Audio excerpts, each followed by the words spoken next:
drejtuesit të strukturës së posaçme dhe kam vënë rreshtet nga ana e opozitës. Mbani sy e verë se po flet Zeqinea.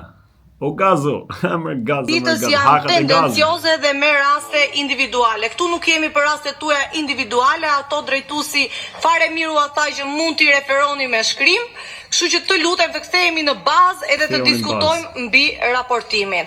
Si fillim, i nderuar drejtues, të nderuar kolegë të cilët i jeni bashkëngjitur në këtë raportim, si fillim përgëzime për punën tuaj dhe rezultatet e arritura nga SPAK, të cilat reflektohen edhe në rritjen e perceptimit pozitiv të qytetarëve ndaj institucionit. Pra qytetarët tanë kanë një qasje shumë pozitive ndaj strukturës tuaj, ndryshe nga kolegët e mi të opozitës se kam nga marrë shembull për mos të besuar te organet e drejtësisë dhe aq më tepër tek ju.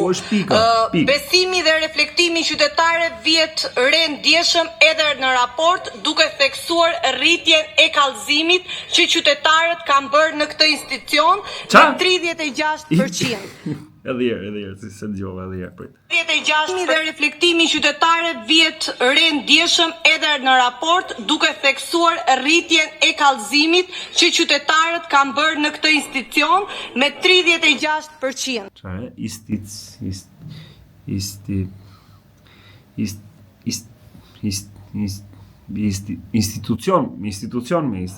6%. Kjo gjë e tregon se besimi i qytetarëve është i rritur ndjeshëm.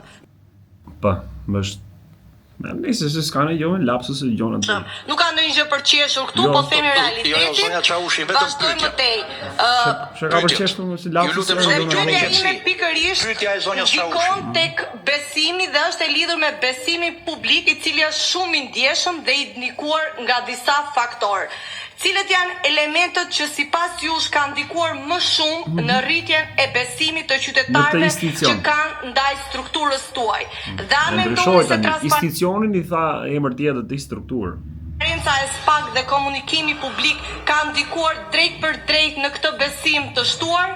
Si mendoni se mund të forcohet më tej ky raport besimi midis qytetarëve dhe strukturës së SPAK në vitet e ardhshme? Faleminderit. Faleminderit. Faleminderit zonja deputete. E marrë vesh me çfarë deputetësh që kemi, që përdorin fjalimet e gatshme, jo të ChatGPT-s, por ndoshta të një kolegu tjetër që mund ta ketë përdorur këtë fjalim para disa vitesh në një institucion tjetër dhe thjesht ja kanë thënë përpara vajzës që ta shprehë aty dhe të thotë disa gjëra që flet për besimin që nuk ishte prezent aty dhe s'ka qenë ai prezent në Shqipëri, madje ka marrë letrat në Amerikë dhe për lënë pjatat atje edhe besimin kudo që ndodhet e përshëndesim. Dhe kur ti flet gjëra që janë të paqena, janë të pavërteta dhe nuk janë fort të besueshme për veten, normalisht kur ti se beson, do të vit direkt nga zemra të shkojë në mendje dhe të shkojë në gojë dhe pastaj nga goja mos e marrësh gjatë, ta nxjerrësh sa më lirshëm që mos të vinë domethënë mendime të tjera, të shprehësh sa më thjesht, sa më bazike dhe mos të dukesh sikur ti do më treguar që je një e preferuar e qytetarëve dhe qytetarët të kanë përzgjedhur ty nëpërmjet votës së lirë, të denjë për atë se çka ti je për të sjellë dhe për të bërë nesër për ata që të kanë krijuar besim dhe besimi prapë, besimi është në Amerikë.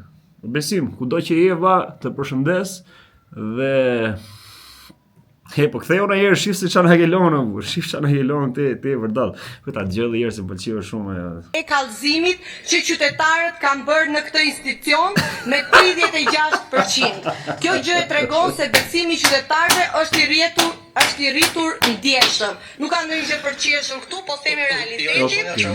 Nuk qeshim, më falni. E mbyllim për sonte, nuk do qeshim nesër prap kur të jetë më e korrigjuar, më rregull dhe më korrekte zonja Zeqinea.